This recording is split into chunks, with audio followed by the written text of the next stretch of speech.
problems than the next incarnation of Audblayin. Staying out after dark, for one thing.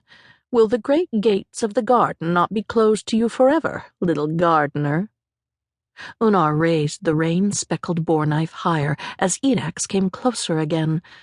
She realized as he moved along the underside of the branch, with a brazenness only a chimera should have owned, that he must be what he claimed to be. With utter certainty, she knew she couldn't fight him and live. But he didn't know everything. The great gates were already closed, of course. Unar had climbed them. Edax eased himself down to the final branch between them. The flaps of a sodden, silver star-embroidered indigo jacket hung loosely over his black tunic. Also hanging were the paired hems of a calf-length skirt, split up the sides to give him freedom to climb, while still appearing formal when he stood on a flat platform.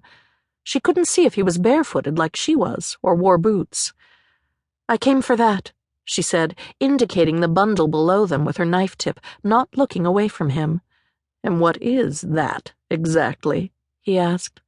"I felt it, when I was higher. I felt new life on the brink of being extinguished.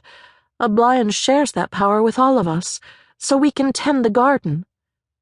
He dropped suddenly, suspended by clawed toes in front of her, upside down, with his skirt hems held in one hand, loincloth and concealed throwing knives showing, grinning, making her gasp. It wasn't right to have feet like that. Unar had heard rumors that those who served Orin, goddess of birds and beasts, were permanently changed in size and shape, but nobody had ever mentioned to her that the bodyguard of Ekis had the gray toes and talons of a sooty owl. "Shall I fetch it for you?" he asked whimsically. "Yes," she said at once. "What will you give me in exchange?" "What do you want? I have nothing but what you see, and what you see is owned already. Audblayin gives no gifts to the servants of her rivals."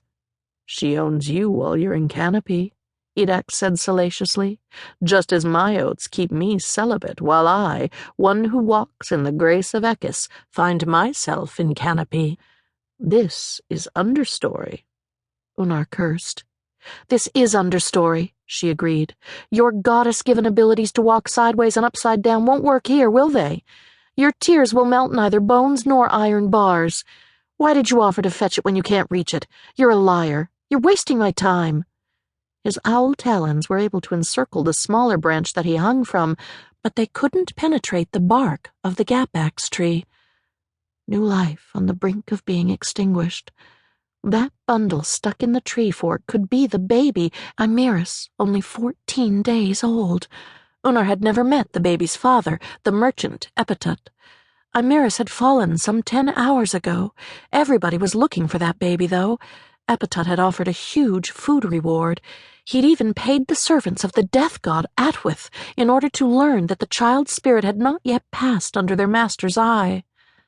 Unar didn't know Epitut, but she admired him for so desperately seeking a child who was probably far out of reach and alone in the dark, with death only a matter of time.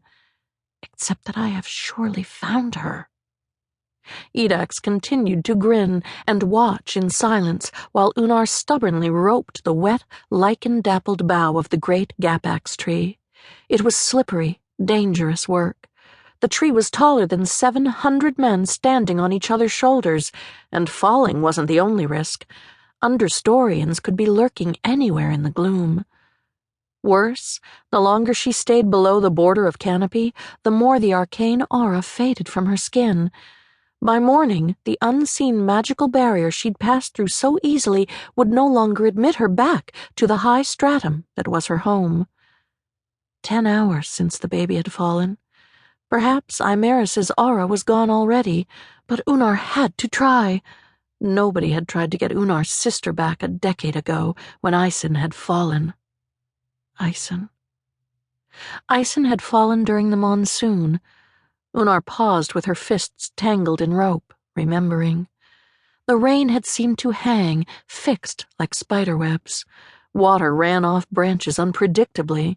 There had been dry patches in odd places, puddles in others. A man screamed that his dried fruit storage room was flooded and his fire was out, blaming the external stair tacked on by a neighbor. All of that fell away.